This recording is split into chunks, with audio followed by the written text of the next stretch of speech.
वतन की सरजमी से इसको उल्फत हम भी रखते हैं, वतन की सरजमी से इसको उल्फत हम भी रखते हैं, खड़कती जो रहे दिल में वो हसरत हम भी रखते हैं, खड़कती जो रहे दिल में वो हसरत हम भी रखते हैं।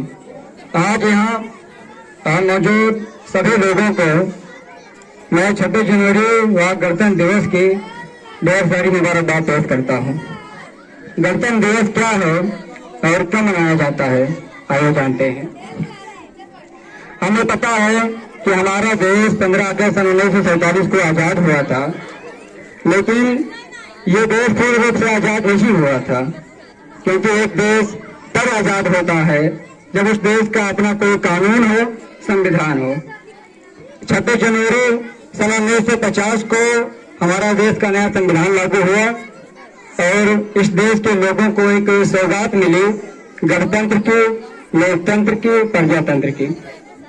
संविधान लागू होने से पहले ये देश राजशाही था, एक राजा हुआ करता था, बाकी सब प्रजा।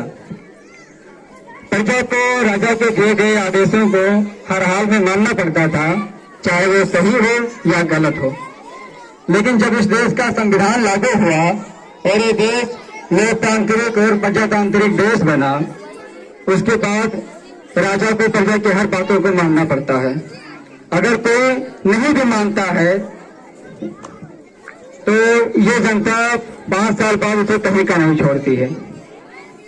आम जनता को अगर किसी ने ताकत दिया है तो वो भारत का संविधान है, और ये सब तब संभव हो पाया है जब ये देश आजाद हुआ है।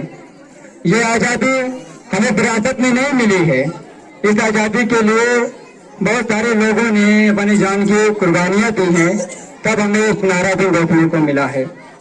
अगर हम ये कहें कि ये देश सिर्फ मुसलमानों की वजह से आजाद हुआ है या सिर्फ हिंदुओं की वजह से आजाद हुआ है तो ये बेवकूफी है, क्योंकि सभी जात धर्म के लोग एक हुए, कदम से कदम मिलाकर आगे बढ़े, तब जाकर के हमें आजादी मिली है।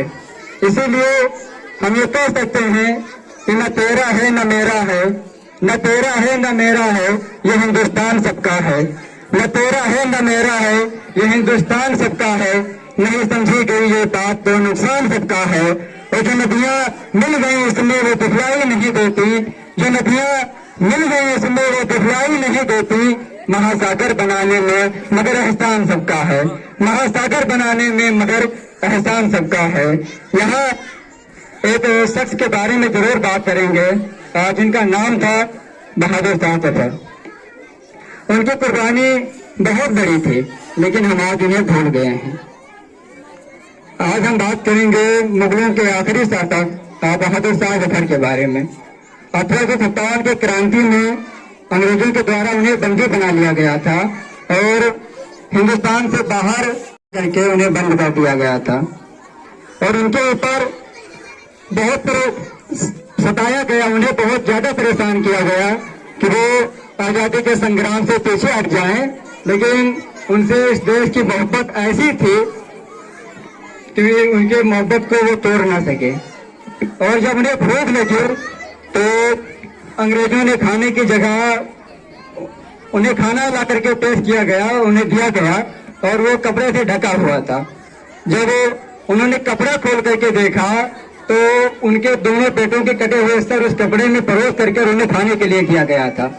अब आप लोग ये बताइए कि एक बाप के सामने उसके बेटों के कटे हुए सर ले जाकर के दिया जाए तो उस बाप पर क्या गुजरेगी, उस बाप पर क्या बीतेगी, हम और आप इसका अंदाजा नहीं लगा सकते हैं। और उस वक्त एक अंग्रेज अफसर उनका मजाक उड़ाते हुए उनसे कहा कि दम दमे में दम नहीं अब खैर मांगो जान के, दम दमे में दम नहीं अब खैर मांगो जान के, ऐ जफर ठंडी हुई शमशेर हिंदुस्तान की। उस वक्त बहादुर शाह जफर कहते हैं कि गाजियों में बो रहेगी जब तलक ईमान की, गाजियों में बो रहेगी जब तलक ईमान की, तब लंदन तक चलेगी तक हिंदुस्तान की। ये मुसलमान थे, ये कुर्बानी थी अपने देश के लिए। आखिरी बार मैं एक शेर कह के अपनी बातों को खत्म करता हूँ कि चाहत का गुलदान बनाना है हमको, चाहत का गुलदान बनाना है हमको, दुनिया का सुल्तान बनाना है हमको, चाहत का गुलदान बनाना है हमको, दुनिया का सुल्तान बनाना है हमको, और हर मजहब के लोग जहां भी खूब जिए, ऐसा हिंदुस्तान बनाना है हमको।